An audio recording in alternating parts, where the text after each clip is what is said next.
relata aqui. Então, a gente vê que não há privilégios, né? Não há privilégios nenhum.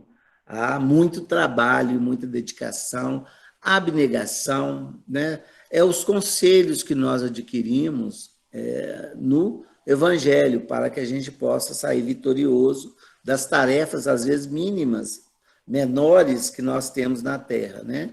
E para a garra de um espírito para edificar uma obra como ele edificou, tem que ser muito soberana, né? Para não sucumbir e dedicar a própria vida. É uma entrega total. Mas Kardec dá o contraponto, né? Ele narra a dificuldade, mas ele diz: entretanto, graças à proteção e assistência dos bons espíritos, que sem cessar me têm dado provas manifestas de tua solicitude, sou feliz em reconhecer que não tenho experimentado um único instante de desfalecimento nem desânimo, e que tenho constantemente prosseguido na minha tarefa, com o mesmo ardor, sem me preocupar com a malevolência de que era alvo. Segundo a comunicação do Espírito da Verdade, eu devia contar com tudo isso, e tudo se verificou. Olha aqui como é que ele fecha aquela mensagem de 12 de junho de 56, com essa mensagem de 1º de janeiro de 1867. Ele narra todos os malefícios, mas também traz toda a segurança que ele teve, contando com a sua fé e na solicitude dos bons espíritos, e manifesta-se feliz de ter vencido, né, sem desfalecimento e sem desânimo, porque o que nos prejudica, o que nos leva às vezes a interromper tarefas que poderiam nos trazer um crescimento espiritual e também um benefício àqueles que estão conosco em humanidade, é o desfalecimento e o desânimo, né? São energias contrárias ao caminhar. Então, Kardec, ele soube se prevenir e soube caminhar com felicidade ainda, né? Então, a felicidade é do dever cumprido que ele narra aqui, já 10 anos após a publicação. E de início, né, ao seu trabalho, que deu sequência por mais tempo. E nós falamos dos privilégios, de ter privilégios ou não. 3 anos depois, em 10 de junho, ele narra outra orientação do Espírito da Verdade, que diz a ele o seguinte: terás que volver à Terra para concluir sua missão, que não podes terminar nessa existência. Se fosse possível, absolutamente não sairias daí, mas é preciso que se cumpra a lei da natureza. Ausentar-te-ás por alguns anos, e quando voltardes será em condições que te permitam trabalhar desde cedo. Então, aqui mostra a materialidade, né, da encarnação de Kardec e a submissão às leis que regem a nossa presença aqui no planeta Terra. A missão dele era muito maior do que uma vida permitia.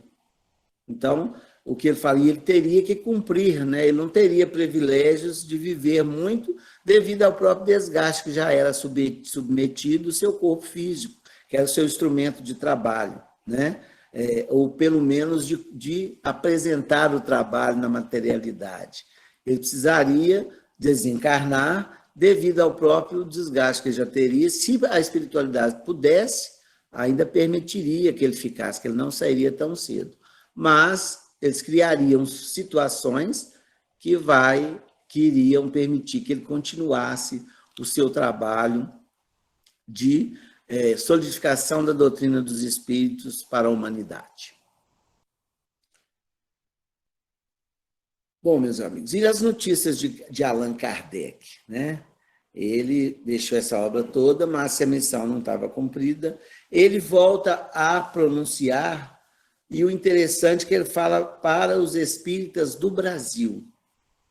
Eu não sei se todos teriam conhecimento dessa mensagem, mas ela foi em 5 de fevereiro de 1889 que ele manifestou no Grupo Fraternidade, através do médium Francisco Pereira da Silva Júnior, conhecido muito como Frederico Júnior. E ele, textualmente, ele nos diz, né, que aproximava o momento de cumprir a palavra que ele tinha dado, a promessa, de fazer, em particular e com os espíritas em geral, um estudo rápido e conciso sobre a marcha da doutrina nesta parte do planeta.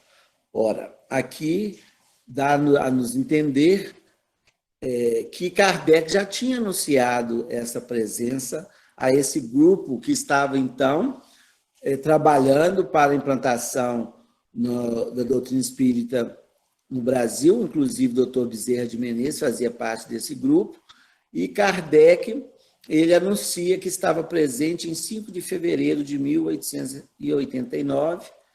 Esse documento se encontra na FEB e já foi publicado no livro A Prece, que traz a coletânea de preces do Evangelho, mais essas mensagens de Allan Kardec para os espíritas no Brasil, e mais uma outra que é um estudo sobre a obsessão, que foi inserido na década de 40, nessa publicação da FEB, e hoje está disponível em vários meios de mídia e comunicação, né?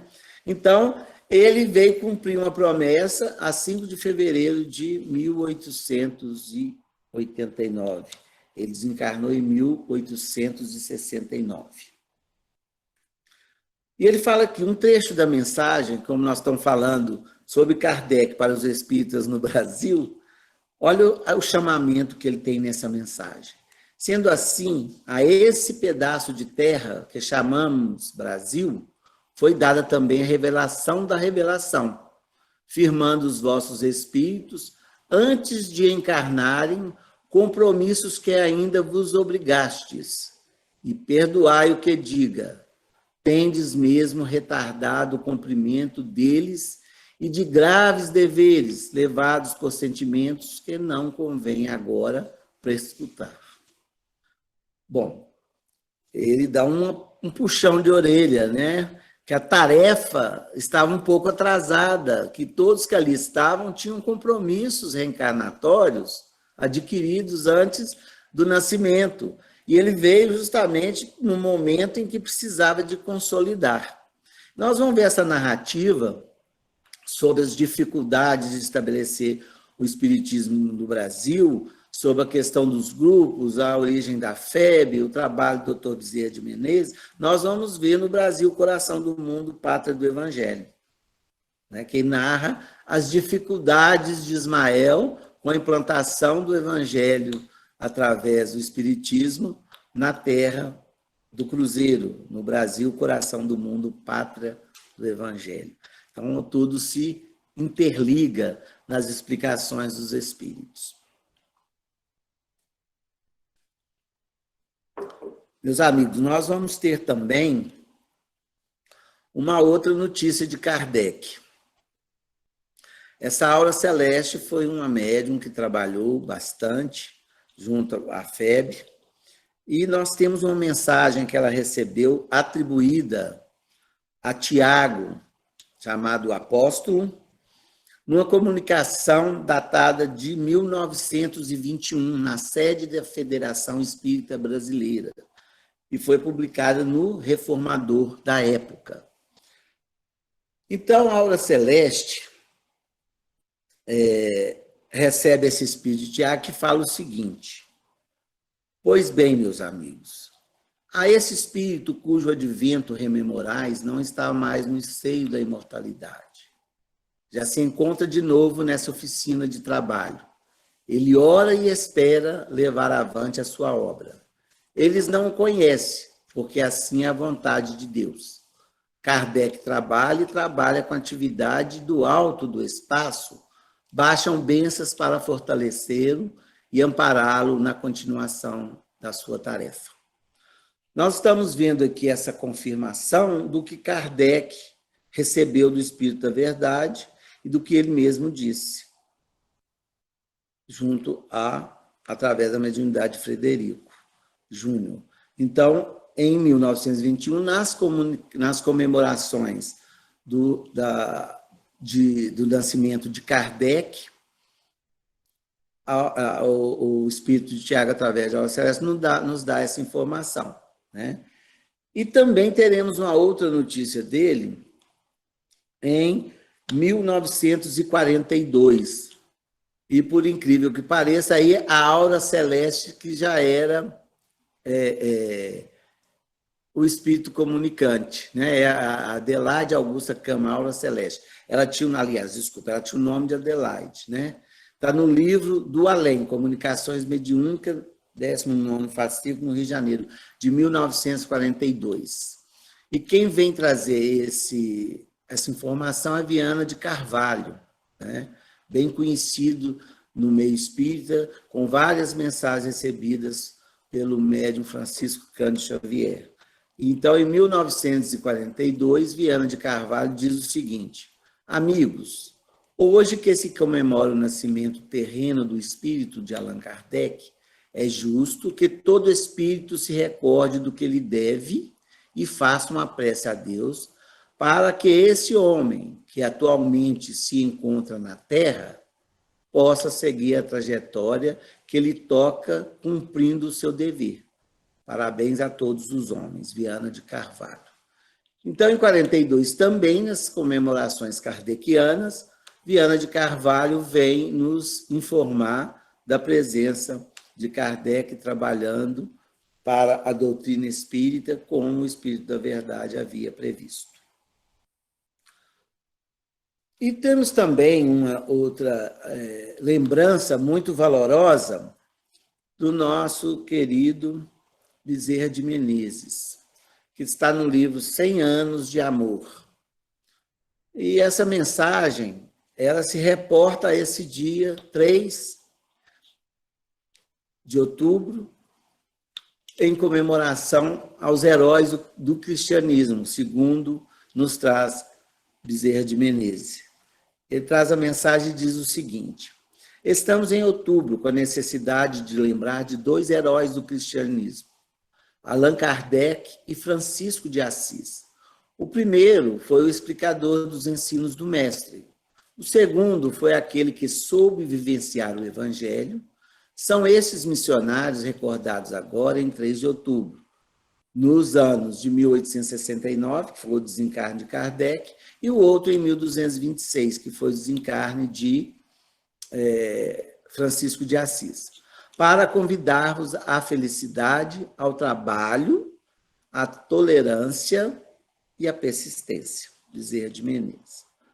Então, aqui Bezerra de Menezes reporta a reforma iniciada por Francisco de Assis no período de 1200, em que ele faz essa reforma, fundando a sua ordem, buscando apoio ao Papa Inocêncio III, que em primeira instância o despreza, e a força do seu exemplo, como aqui Bezerra fala, movimentou o mundo. E é uma figura que se apresenta a todas as religiões, né? É uma figura que todos procuram o seu exemplo, o seu trabalho, é um inspirador, que leva também a nossa observação no dia de hoje, porque hoje é a data do seu desencarne. Então, o Francisco de Assis também é um espírito inovador, que é considerado o patrono da ecologia, título dado na década de 70 por João Paulo II. Ele é também lembrado como protetor dos animais, é lembrado como um admirador e um cuidador da natureza e, acima de tudo, pelo seu grande amor ao próximo, a sua tarefa de renúncia e abnegação, de largar tudo o que tem e seguir, que ele fez, como nos aconselha o Evangelho, deixando esse exemplo imortal que quase 900 anos depois serve de inspiração para muitos de nós.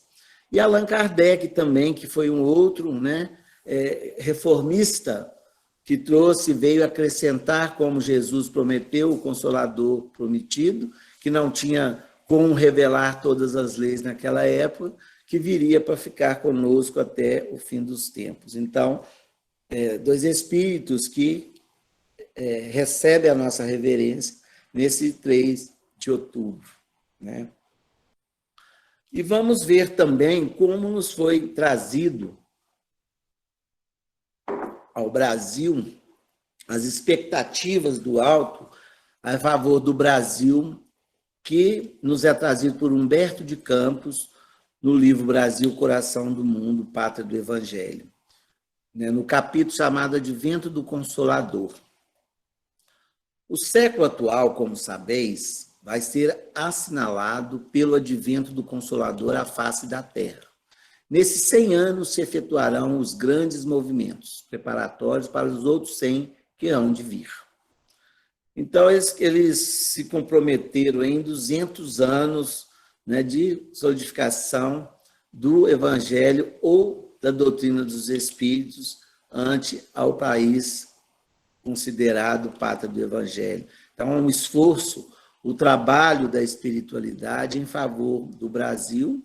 Isso não é privilégio nem vaidade, nós estamos falando da falta de privilégio, é responsabilidade a trabalho, né, que cada um de nós terá que responder, como toda pessoa que reencarna em qualquer trabalho e missão que vai adquirir. Mas, quer dizer, houve uma atenção até do próprio Allan Kardec com os espíritas do Brasil e mereceu essa avaliação de Humberto de Campos no livro Brasil, Coração do Mundo, Pátria do Evangelho. Aqui a gente pegou só esses 200 anos que ele diz que seria a transformação, 100 e mais 100. Então, nós vamos reportar a outros 2 missionários, né? Que o trabalho de evolução é sequente e a nossa necessidade é premente. A cada reencarnação a gente capta um pouco.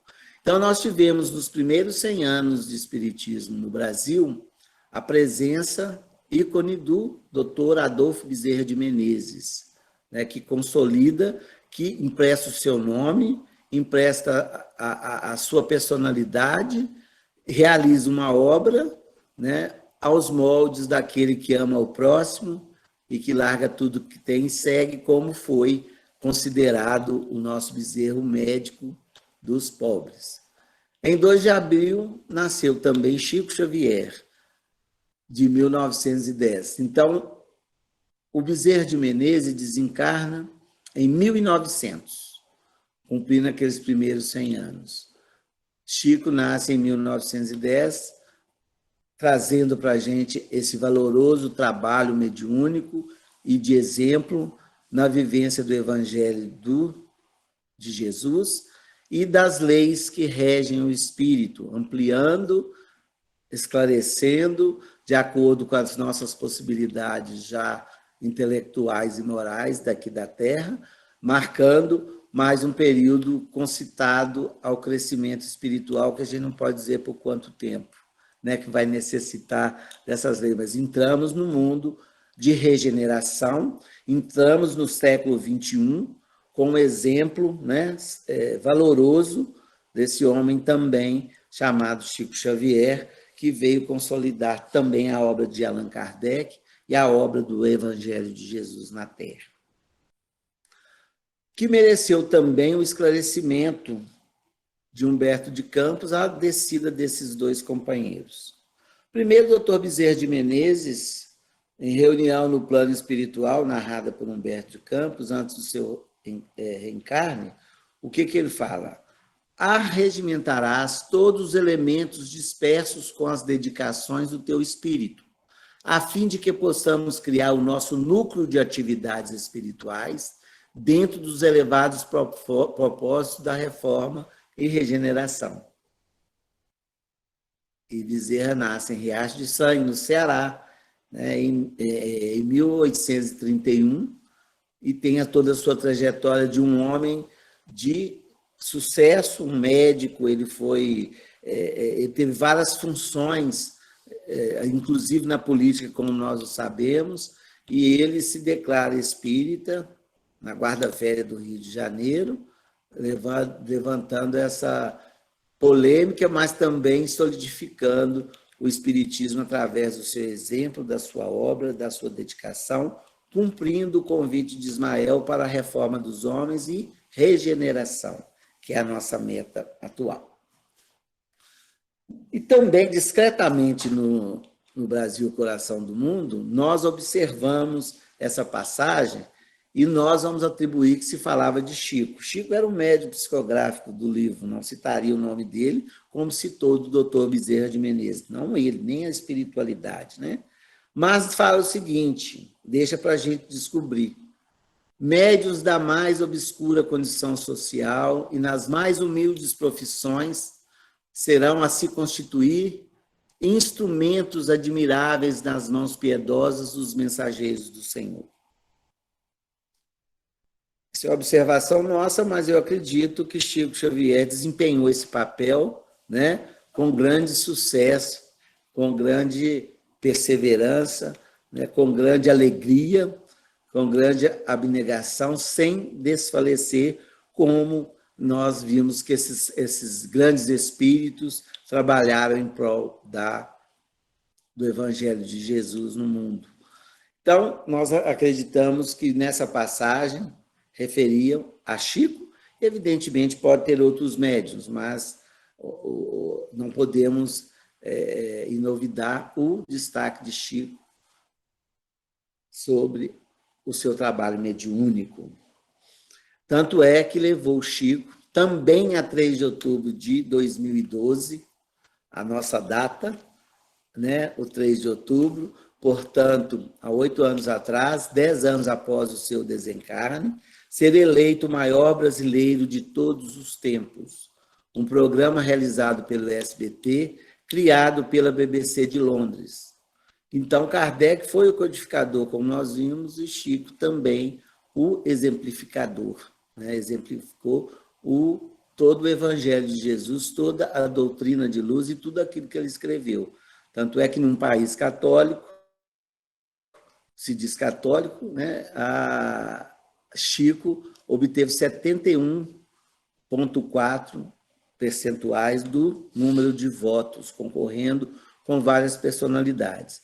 Algumas pessoas que a gente tem contato, ou mesmo por falta de observação, isso é um programa do SBT. Mas não, isso é da BBC de Londres, não foi uma exclusividade do Brasil eleger o seu maior. Então, assim, só para a gente ter uma noção, ao lado de quem que Chico figura pelo mundo, né, representando a doutrina dos espíritos. Winston Churchill, ministro da Inglaterra, Salvador Allende, presidente do Chile, Charles de Gaulle, presidente da França, Nelson Mandela, presidente da África, Juan Carlos, príncipe da Espanha, Leonardo da Vinci, pintor da Itália, Alexandre Nevsky, príncipe da Rússia, Konrad Adenauer, chanceler da Alemanha. Tirando os erros de pronúncia, são essas as pessoas ou essas personalidades que Chico fulgura através desse programa que atingiu todos os países. E outros mais, esses são alguns que nós recolhemos. Então, quando se vê essa lista, vê um Chico Xavier. Olha a lista das pessoas que tem aí. Não é que são mais importantes do que o outro, mas é o que a sociedade, às vezes, se intriga. Saber quem é o ministro, quem é o presidente. Agora, ver Chico Xavier vai estudar a vida dele. Será um exemplo para muita gente, né? A sua obra será buscada por muita gente. Então, é uma ação espiritual para que o nome e a obra de Chico Xavier fosse mais importante resultado do trabalho no Brasil em todos os tempos. E se a gente for olhar os concorrentes, não eram fracos, não, né? Segundo lugar ficou Santos Dumont e em terceiro lugar ficou a Princesa Isabel, nossa benfeitora também. Então, gente, é assim que caminha a orientação do plano espiritual a favor do nosso crescimento. Então, nós estamos referenciando esses espíritos, né, com muita alegria e todos convergindo para uma data só, 3 de outubro. Não existe coincidência, né? Não estamos aqui querendo ser místicos, mas é uma oportunidade para que a gente agradeça a todos esses trabalhadores do Evangelho de Jesus, que tanto sofrimento foram visitados pela vicissitude do homem na Terra, mas a sua superioridade espiritual conseguiu vencer a tudo e deixar o legado que deixaram para todos nós, para que nós possamos prosseguir. Nós temos essa obra, O Registro de Imortais, que em outra oportunidade nós falamos aí para o pessoal de Santa Luzia, que foi um livro que nós organizamos de mensagens de Chico Xavier e amigos no Centro Espírita Meimei na década de 50. E contém 88 mensagens encontradas por nós e que foram traduzidas foram levadas para esse livro, Veia Lume, em que nós também tivemos a oportunidade de contar um pouco da história de Chico Xavier no Meimei, dos seus companheiros e do cenário espírita aqui na nossa cidade em época de Chico Xavier. Então, nós escolhemos uma mensagem que chama Ante a Doutrina Espírita, que nós reverenciamos seu codificador na noite de hoje. E foi em comemoração ao centenário do Espiritismo. Essa foi do ano de 1957, que Barros de Fournier, um espírita da cidade do Rio de Janeiro, um pesquisador, um estudioso da mediunidade, apresenta, sob a convite de Emmanuel, no Centro Espírita Meimei, uma série de 4 mensagens em comemoração ao centenário da doutrina dos Espíritos. E nós tiramos um trecho dessa mensagem que chama Ante a Doutrina Espírita, que nos dá um convite, a nós outros espíritas, encarnados e desencarnados do século XX, cabe uma tarefa gloriosa, a tarefa de manter a pureza e simplicidade da lição kardeciana através da edificação de nossa própria consciência para o Divino Mestre e Senhor. Então, quer dizer, é manter. Tudo já foi criado, não nos pede para sermos esses missionários, que tanto já fizeram para a doutrina dos Espíritos, mas que nós possamos manter a pureza doutrinária e a simplicidade da lição de Jesus, que essas grandes almas como Francisco de Assis, Allan Kardec, Bezerra de Menezes, Francisco Cândido Xavier fizeram perante o Evangelho de Jesus. Eles conseguiram tudo porque eles fizeram edificação da própria consciência para o Divino Mestre Senhor. Vamos lembrar da frase de Jesus, Não sou eu mais de Paulo, não sou eu mais que vivo, mas o Cristo que vive em mim, que foi o grande apóstolo da gentilidade que estabeleceu o cristianismo pelo seu trabalho fiel. Então, vamos manter essa simplicidade da lição que Kardec nos aplica, vamos manter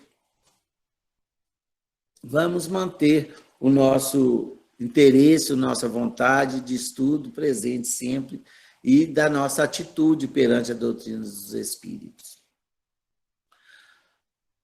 Bom, gente, nós estamos caminhando para o encerramento da nossa apresentação, agradecendo a esses benfeitores pelo legado que nos oferece, pelo sofrimento que atravessaram para que a obra fosse concluída. Sabemos que estão em paz com a própria consciência, sabemos que não param de trabalhar, porque o espírito, quando evolui, mais ele tem a contribuir, mais ele quer contribuir, e com a simplicidade, com o amor, com a abnegação, com o reconhecimento do próximo, como nos recomenda, porque senão nós crescemos em empáfia. O nosso estudo é para nos tornar humildes, para que possamos perceber o quanto temos que caminhar ainda. E vamos ver o que Jesus recomenda através de Lucas, no capítulo 22, versículo 24 a 26. E houve também, entre eles, contenda sobre qual deles parecia ser o maior. E ele lhes disse: os reis dos gentios dominam sobre eles e os têm autoridade. Os que têm autoridade sobre eles não são chamados benfeitores, mas não sereis vós assim. Antes, o maior entre vós seja como o menor, e quem governa como quem serve. Assim falava Jesus. Que ele possa nos abençoar, levar o nosso pleito de gratidão, as nossas vibrações de amor, e que possa também nos alertar para que possamos continuar a nossa trajetória de vida. Que Jesus nos abençoe hoje e sempre.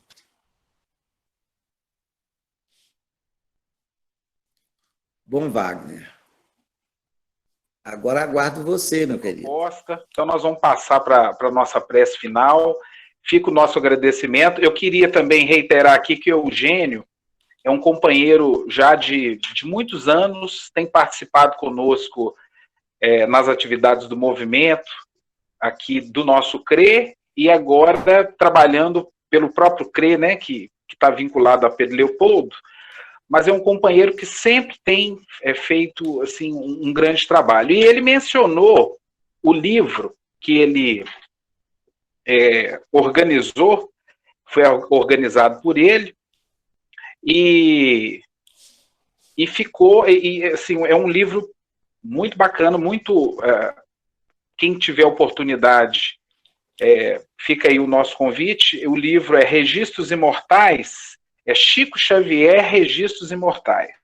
Então eu tive o privilégio de ter o meu assinado, autografado por ele, na época em que foi editado. Então foi editado em setembro de 2011, se eu não estou enganado. Mas ele, aqui a data que eu recebi foi 3/11 de 2013, me parece. Nós lançamos em outubro, em Recife, no Encontro dos Amigos Chico Xavier e sua obra. E eu queria aproveitar a sua dica aí para convidar o pessoal para visitar o nosso canal, Eugênio Eustáquio Meimei. Nós temos alguns estudos lá, podemos receber sugestão, né, para que possamos continuar esse nosso intercâmbio tão valoroso. Então, clique lá, Eugênio Eustáquio Meimei, dá um likezinho lá para nós. Tá bom? Isso aí. Wagner, obrigado por suas palavras. Você sempre foi um grande companheiro, nós tivemos um trabalho junto durante muitos anos, continuamos próximos, junto à sua família. Fico muito feliz de estar participando com vocês de uma forma mais próxima, através dos nossos estudos. Viu? Eu agradeço muito os seus convites. É uma grande oportunidade para nós. Nós é que agradecemos, viu? E reiterar também, nós colocamos aí na apresentação, que no dia 3 de outubro é considerado o Dia Municipal do Espiritismo em Santa Luzia. Então, muito pouca gente sabia disso. Né? Então, foi feito pela Lei 3276, de 9 de maio de 2012. E se eu não estou enganado, essa iniciativa... ela teve a parceria do nosso companheiro Décio Araújo, aqui de Santa Luzia. Ele intermediou esse processo na época, e nós nos sentimos muito felizes, né, dessa comemoração a nível municipal, e hoje nós estamos aqui fazendo essa comemoração. Então, muito, muito obrigado. Então, nós vamos passar para a nossa prece. Eu gostaria de, nesse momento dessa prece, fazer uma homenagem aqui a um companheiro nosso, ao nosso querido Isoldino Rezende Moraes. E a nossa homenagem ela vai ser singela e, ao mesmo tempo, lembrar, isso marcou muito esse contato nosso. Eu fiquei muito feliz, Eugênio, que você... falando de Kardec, trouxe também a colaboração dos espíritos que, de certa forma, contribuíram de forma decisiva para a implantação do Evangelho aqui na pátria do Evangelho, na pátria do Cruzeiro. Então, nós não poderíamos também destacar esse nosso companheiro aqui de Santa Luzia. Fica a nossa homenagem ao nosso querido Isoldino. E a nossa homenagem ela vai ser singela, porque nós vamos fazer como prece final a prece que ele fazia em todas as situações, que é uma prece do Espírito João de Deus, psicografada por Francisco Cândido Xavier.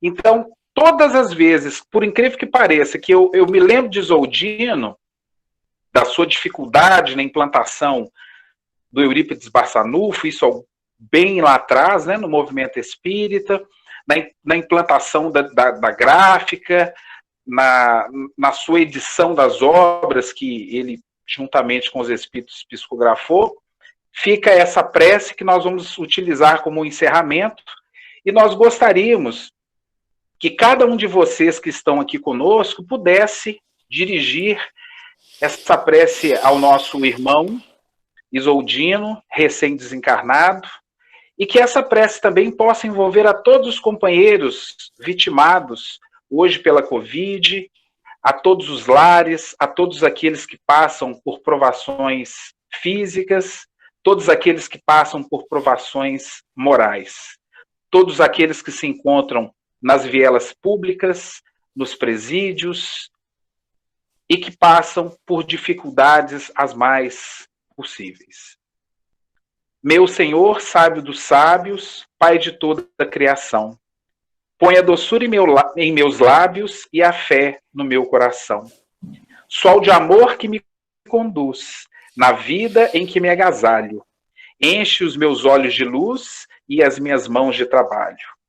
Dá-me forças no caminho para lutar e vencer, transformando todo espinho em flores do meu dever. Pai, não te esqueças de mim, nas bênçãos da compaixão. Guarda-me em teu coração de paz e de amor sem fim.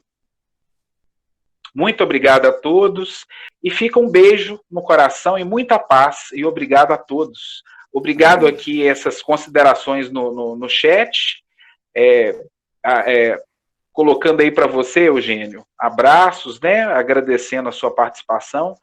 Então, nós nos despedimos aqui, aguardando que amanhã, a partir das 19 horas, estaremos juntos nesse trabalho, na Semana Allan Kardec, com a parceria, é claro, das instituições espíritas da nossa região e das cidades circunvizinhas. Então, muita paz, que realmente possamos hoje, que a nossa noite seja tranquila e que amanhã estaremos juntos. Muita paz, viu, gente?